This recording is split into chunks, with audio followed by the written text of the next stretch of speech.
Donc, on continue. On va voir ici, donc, dans les fondements de la pensée sociologique, on va voir donc Karl Marx et les idées sociologiques de Karl Marx. Ici, donc, il faut se référer donc à ce qu'on a fait dans les travaux dirigés. Voilà.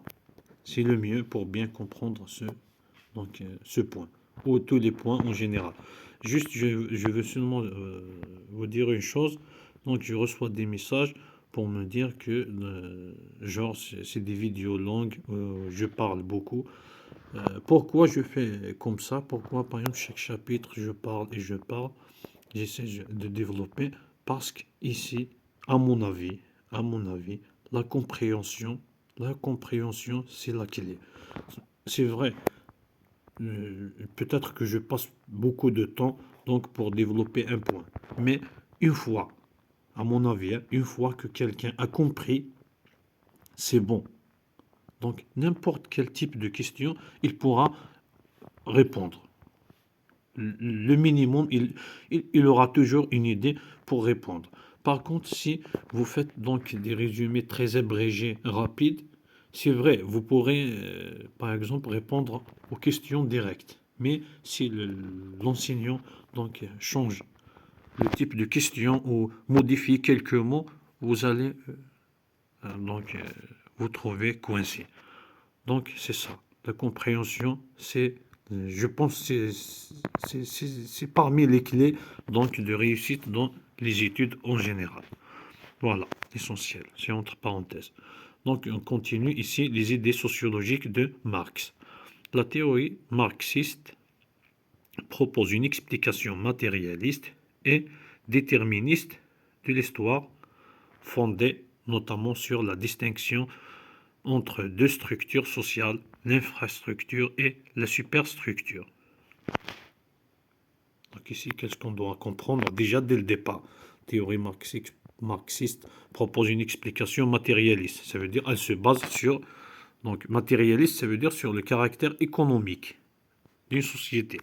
Et déterministe. Donc selon Karl Marx, donc les changements et le développement d'une société est déterminé donc à une très grande partie par le facteur économique. Donc, c'est ça. C'est le facteur essentiel qui détermine donc l'histoire donc des sociétés, c'est le facteur donc économique.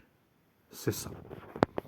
Donc la distinction entre deux structures sociales qui est l'infrastructure et la superstructure qu'on va voir après. Donc dans la production sociale de leur existence, les hommes nouent des rapports déterminés, nécessaires, indépendants à leur volonté. Ces rapports forment la structure économique de la société, la fondation réelle sur laquelle s'élève un édifice juridique et politique et à quoi répondent les formes déterminées donc de la conscience sociale. Le mode de production de la vie matérielle domine en général le développement de la vie sociale, politique et intellectuelle. Donc ce n'est pas la conscience des hommes qui détermine leur existence. C'est au contraire leur existence sociale qui détermine leur conscience. Marx, contribution à la critique de l'économie politique, préface 1959. On continue, après on explique. On essaie plutôt de comprendre. Donc les rapports économiques entre les individus sont à la base du lien social. Marx vise l'analyse globale de la société à travers l'analyse économique. La conception matérialiste de l'histoire, appelée plus tard matérialisme historique, est une philosophie de l'histoire formulée au milieu du XIXe siècle par Karl Marx et Friedrich Engels, et selon laquelle les événements historiques sont déterminés non pas par les idées, mais par des rapports sociaux, plus particulièrement les liens entre les classes sociales et par l'impact de l'évolution des moyens de production donc sur les consciences. On s'arrête un peu ici. Donc ici, qu'est-ce qu'on a? Qu'est-ce qu'on doit retenir? On a l'infrastructure, la superstructure. Ça, c'est d'un côté. Autre point, on a donc le matérialisme historique. Donc ici, que Karl Marx et Frédéric Engels donc, disent que les événements historiques sont déterminés donc, par les rapports sociaux et non pas par les idées. Qu'est-ce que ça veut dire tout ça?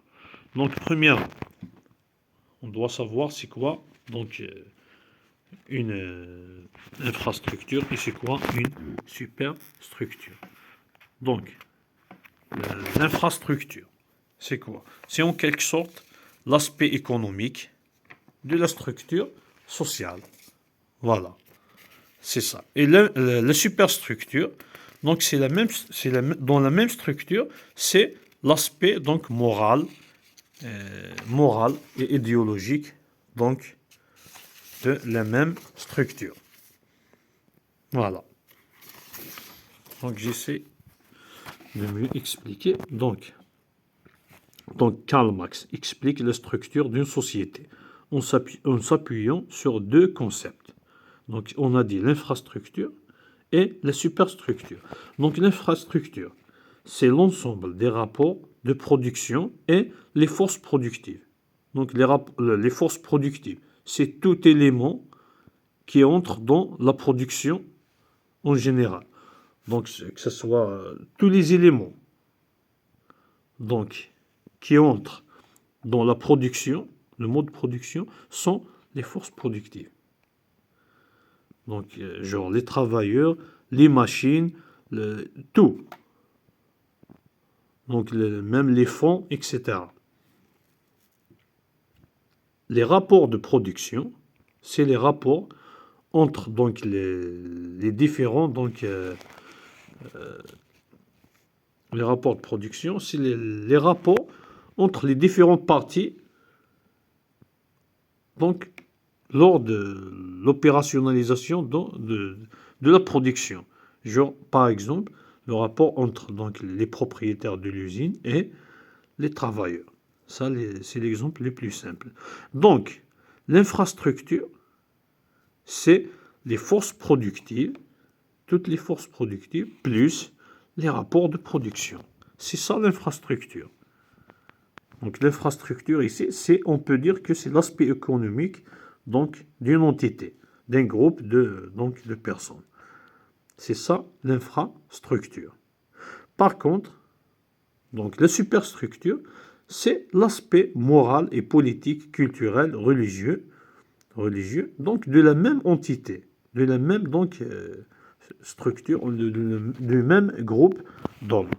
Genre, par exemple, la superstructure, par exemple, c'est l'aspect moral, politique, etc., donc d'une entité.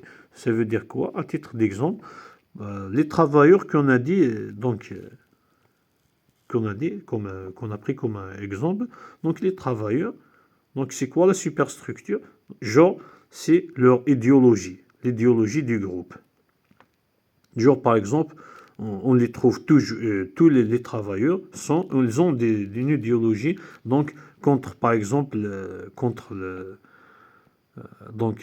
les propriétaires de l'usine, contre les patrons, par exemple. Ils se mettent d'accord, au moins, ils ont tous les idées sur, donc les idées, on peut dire, offensives par rapport, donc, aux propriétaires des usines, etc. C'est ça. Donc, c'est l'idéologie. Voilà. Donc, on continue. On a dit que il y a ce concept d'infrastructure qui est donc l'ensemble des rapports de production et des forces productives, ou on peut dire que c'est l'aspect économique donc d'une entité. On a aussi la superstructure, donc c'est l'aspect moral, politique, culturel et religieux. Donc c'est en quelque sorte l'idéologie d'un groupe. C'est ça la superstructure selon Karl Marx.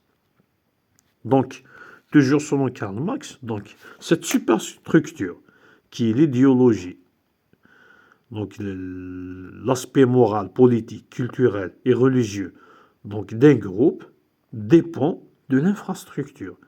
Donc la superstructure dépend de l'infrastructure, dépend donc, du positionnement du groupe par rapport au mode de travail. C'est ça. Donc pour mieux comprendre, il vaut mieux, pour moi, je dessine des cercles, etc. pour comprendre ces concepts. Voilà. Donc on a vu c'est quoi une infrastructure, c'est quoi une superstructure. On continue le point prochain, c'est la conception matérialiste de l'histoire, appelée plus tard matérialisme historique, est une philosophie de l'histoire formulée au milieu du 19e siècle par Karl Marx et Friedrich Engels, et selon laquelle les événements historiques sont déterminés non pas par des idées, mais par des rapports sociaux. Particulièrement les liens entre les classes sociales, les conflits sociaux. Voilà, ici, donc parce que avant Karl Marx, il y avait donc la philosophie hegelienne, donc qui se basait, qui avait comme principe que c'est les idées qui changent, donc qui sont à la base des changements, du développement des sociétés. Par contre, Karl Marx donc, et Friedrich Engels donc, ont dit le contraire. Le contraire, c'est quoi? Donc, c'est donc, les rapports sociaux, plus particulièrement donc, la lutte des classes, donc, qui influencent les idées et qui changent la société.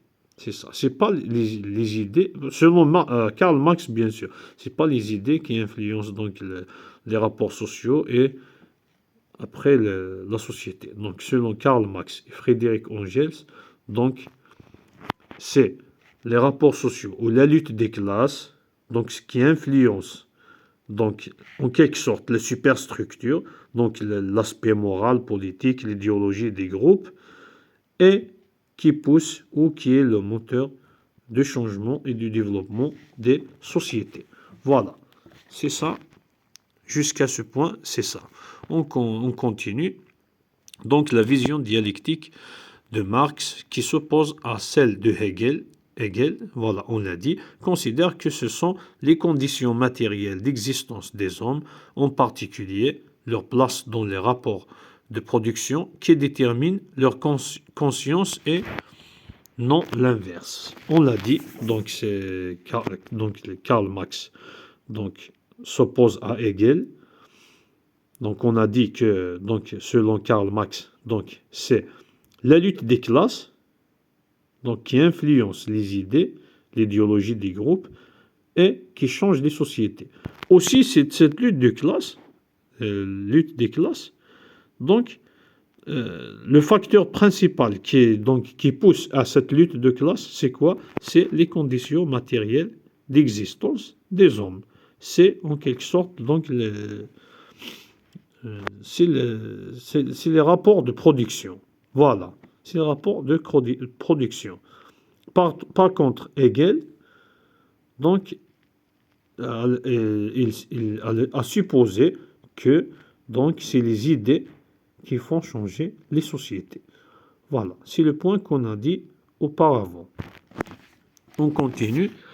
Donc, la société est composée de deux structures, une structure économique réelle qui constitue l'infrastructure et qui détermine la structure de la conscience sociale, la superstructure. Voilà, c'est ce qu'on a dit auparavant, mais l'essentiel, on répète. Donc ici, donc la structure économique réelle, donc qui constitue l'infrastructure, qui détermine la structure de la conscience sociale, la superstructure.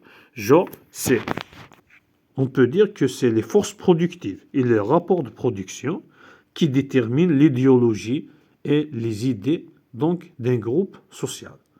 Donc, la superstructure dépend de l'infrastructure, où les idées, l'idéologie d'un groupe dépend, donc, selon Karl Marx, donc dépend de l'ensemble des forces productives et des rapports de production ou de positionnement, dépend du positionnement de ce groupe.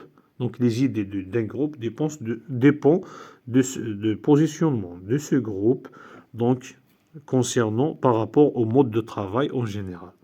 C'est ça. On continue, donc le mode de production de la vie matérielle conditionne le processus de vie sociale, politique et intellectuelle en général. C'est la même phrase, autrement dit. Donc, critique de l'économie politique, 1859. Donc, on a dit que l'infrastructure dépend de la la superstructure dépend de l'infrastructure. L'infrastructure, c'est l'aspect économique. La superstructure, c'est les idées, etc. d'un groupe. Voilà. Donc, figure 2, la conception de la société chez Marx. Donc, en quelque sorte, c'est un résumé de ce qu'on vient de dire donc, dans ces 15 minutes qui sont passées, ou 16 minutes qui sont passées.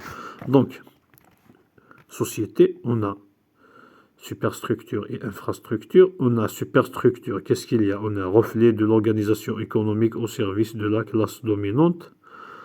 Idéologie et institutions, morale, religion, culture, droit, politique, etc. C'est l'aspect donc idéologique d'une entité. On l'a dit. L'infrastructure, c'est quoi? Donc, mode de production. On a les forces productives. Donc, l'infrastructure, c'est quoi? C'est les forces productives plus les rapports de production. Donc ça, c'est un résumé de ce que je suis en train de répéter donc ces dernières minutes.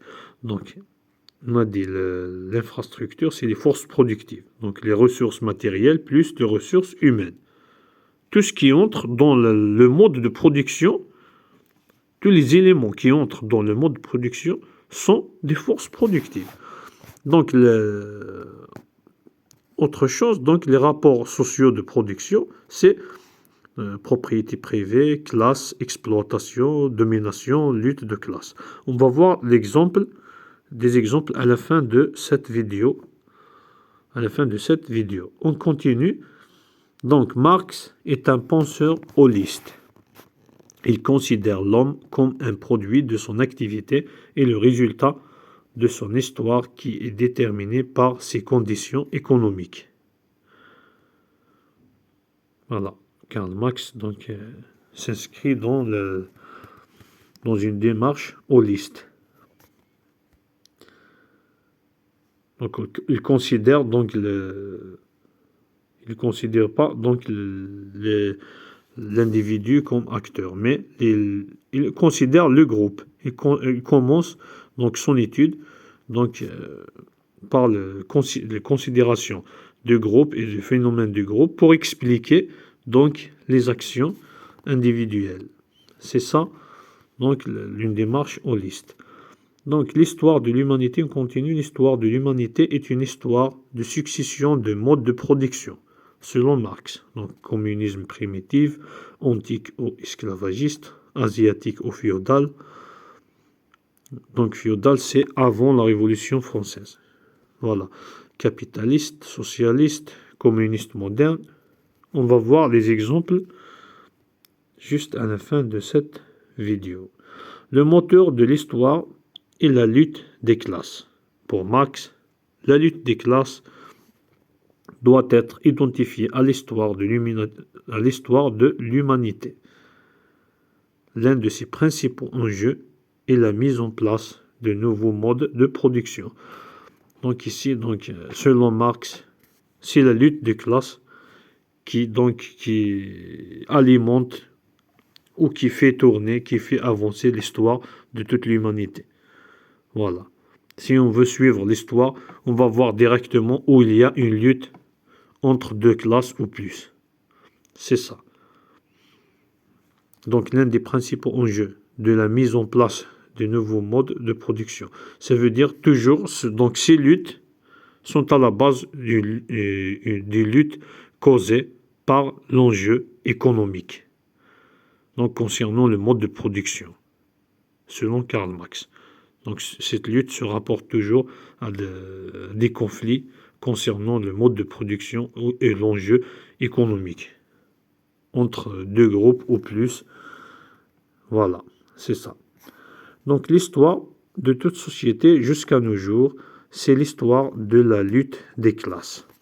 Hommes libres et esclaves, patriciens et plébéiens, barons et serfs, maîtres de Gironde et compagnons, en un mot, oppresseurs et opprimés. Donc, se sont trouvés en constante opposition. Ils ont mené une lutte sans répit. Le manifeste communiste. On va voir ici, c'est quoi l'exemple. L'exemple ici, c'est d'un côté, le mode de production, ou la source de la richesse. D'autre côté, les rapports sociaux. Ici, en quelque sorte, c'est le développement donc de l'histoire de l'humanité abrégé selon Karl Marx. Donc, on a le système antique, le système féodal, le système industriel. Le système antique, donc la richesse est fondée sur la possession d'esclaves, l'esclavagisme, le rapport social, c'est l'esclavagisme, maître et esclave. Donc il y avait, donc, on appelle ce système le système esclavagiste. Donc il y a donc des maîtres et des esclaves. Après, donc en quelque sorte, il y a une lutte entre, si on peut dire, donc la classe des esclaves et la classe des maîtres. C'est ça le point qu'il faut comprendre. Donc après, il y avait un autre système. Donc il n'y a plus de système d'esclavagisme, mais il y a un autre système. C'est le système féodal. Le système féodal, c'est juste avant la Révolution française. Donc la richesse est fondée sur la possession de terres, d'un côté. Donc les rapports sociaux, c'est le sévrage et seigneur et serf. Ici, dans le système féodal, c'était donc il y avait un rapport.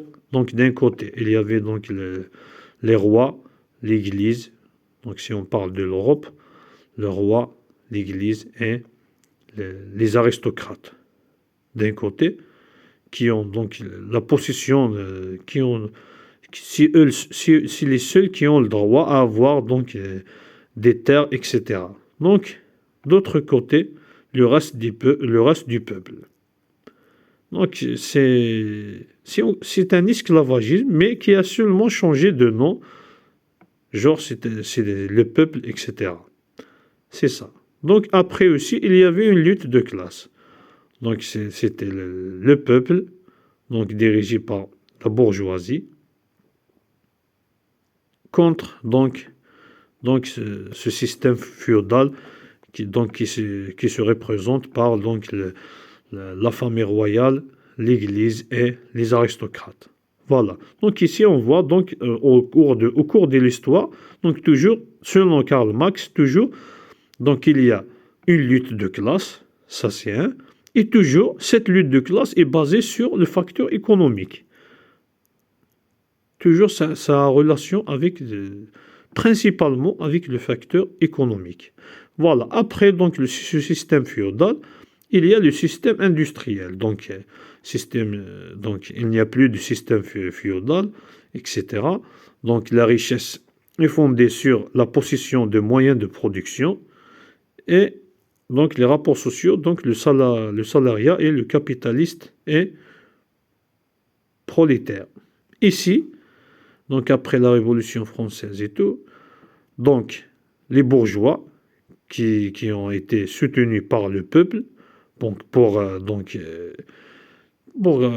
éliminer ce système féodal, donc ces bourgeois donc ont pris donc en quelque sorte c'est eux qui ont été mieux placés donc pour donc posséder les usines, etc. C'est eux qui ont donc le capital et l'avantage donc après la chute du système féodal. Donc c'est les bourgeois. Donc après, il y a deux, donc on trouve deux groupes ou deux classes sociales. Voilà, donc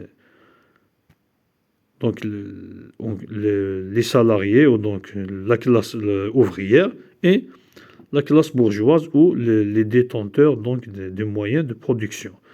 Donc en quelque sorte, dès le départ, c'est juste une mutation de même donc c'est les mêmes classes, c'est les mêmes donc rapports, mais il y a juste un développement et de différents donc dans les appellations et aussi une genre d'évolution des systèmes.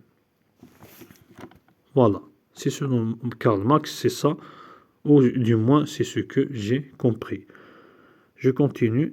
Donc, pour lui, la dialectique de l'histoire trouve son origine dans les contradictions entre les classes sociales, dans la lutte entre leurs intérêts divergents, ainsi contre le développement des forces productives et les rapports sociaux issus de leurs états antérieurs. Conditions, donc ici, la dialectique de l'histoire trouve son origine dans les contradictions. Voilà, c'est la lutte de classe, veut dire la lutte de classe. Donc la réalité est complexe, dans sa nature contradictoire, traversée par des forces opposées. On parle toujours de lutte de classe. Cette contradiction s'exprime dans le cas du capitalisme, dont le fait de la croissance des moyens de production se traduit par un double processus de prolétarisation et de paupérisation au lieu d'aboutir à un développement et à une répartition des richesses. Le concept de contradiction est, avec ceux de structure et de travail, un des concepts centraux de l'analyse marxiste. Il implique une approche dialectique des phénomènes perçus comme des moments particuliers d'un processus historique. Ici, donc, qu'est-ce que veut dire ce passage? Veut dire, donc, dans le capitalisme, on a dit qu'il y a donc la classe donc, bourgeoise et la classe donc, ouvrière. Donc, avec le développement, dans le travail, donc on s'aperçoit que les moyens de production, les machines se développent, l'usine se développe, la bourgeoisie, dont les mots m'échappent. Donc les mots m'échappent. Donc la classe bourgeoisie se développe aussi et s'enrichit. Par contre, la classe ouvrière, donc c'est la pauvreté, c'est en quelque sorte, c'est un esclavage. Voilà. Entre parenthèses, c'est l'esclavage du temps moderne. Voilà. Donc c'est pour ça qu'il y a une contradiction. Comment ça se fait que donc, le travail donc, marche, donc la classe bourgeoise donc s'enrichit de plus en plus, il y a de nouvelles machines, il y a un capital qui s'augmente, etc., qui s'accumule. Par contre, la classe ouvrière, c'est elle qui travaille dans ces usines, etc., donc elle s'appauvrit et il y a des problèmes, etc. Donc c'est ça cette contradiction qui est l'étincelle. Donc c'est l'étincelle qui va donc provoquer donc le début de la lutte de ces classes. Voilà, c'est ça le point dans ce passage. Donc le dernier point, Marx recense 3 critères déterminants dans la définition d'une classe sociale. C'est quoi? La place dans les rapports de production. Donc aussi, ici on a dit, c'est le positionnement par rapport au mode de travail. Donc vous êtes travailleur ou vous êtes possesseur de cette usine, etc. Donc, on a dit que Marx recense 3 critères déterminants dans la définition d'une classe sociale. C'est quoi? C'est la place dans les rapports de production, rôle joué dans la production, la circulation et la distribution des richesses. Ou on peut dire que c'est le positionnement du groupe par rapport au mode de travail. Donc, est-ce que vous êtes donc, dans le côté prolétariat, donc travailleur, etc., ou vous êtes donc vous avez donc un capital et vous avez une usine, etc. Donc vous êtes dans la classe la classe de voilà, qui est appelée bourgeoisie. Donc elle a un autre nom qui m'échappe maintenant. Donc ça c'est un. 2. La participation aux antagonismes sociaux qui se manifestent dans la lutte pour le pouvoir politique. 2. Ici, donc, la lutte pour le pouvoir politique. Donc, ce point, je ne sais pas ce qu'on a vu dans les travaux dirigés, mais à mon avis, c'est donc l'idéologie ou l'idéologie du groupe. Genre, généralement, on trouve donc ce groupe social se penche toujours ou se regroupe donc dans un parti politique, je ne sais pas, pour lutter, pour manifester cette lutte contre donc la classe bourgeoise. C'est ça, je pense que c'est ça. 3. La conscience de classe. La conscience de classe, je ne sais pas ce que ça veut dire. Est-ce que le fait de savoir, par exemple, qu'on fait partie donc d'une classe, ou exactement, je ne sais pas ce point, je ne sais pas ce que c'est, la vérité. La conscience de classe émerge sous la pression de 2 facteurs. Le dépassement progressif de la concurrence entre ouvriers, d'une part, l'organisation autonome et indépendante de la classe ouvrière, d'autre part. La classe en soi, la classe pour soi. Ce point, je ne l'ai pas bien compris, mais je ne sais pas. Peut-être qu'on va le chercher aussi. Et je vais l'inclure dans la vidéo précédente. Donc ici, le dernier point, c'est Marx ressent 3 critères déterminants de la définition d'une classe sociale. Donc, la place dans les rapports de production, la participation aux antagonismes sociaux et la conscience de classe. Voilà, il faut se souvenir de ces 3 points. Donc la prochaine vidéo, j'essaie de répéter concernant ces 3 derniers points si je trouve quelque chose. Donc il faut se référer, comme j'ai dit, quelqu'un qui veut mieux comprendre ce point, donc c'est se référer à ce qu'on a fait dans donc, les travaux dirigés donc, de théorie de sociologie moderne. Donc je vous souhaite bonne chance et à la prochaine vidéo qui portera sur Émile Durkheim. Et on verra aussi ce dernier point de Karl Marx, donc les critères déterminants d'une classe sociale.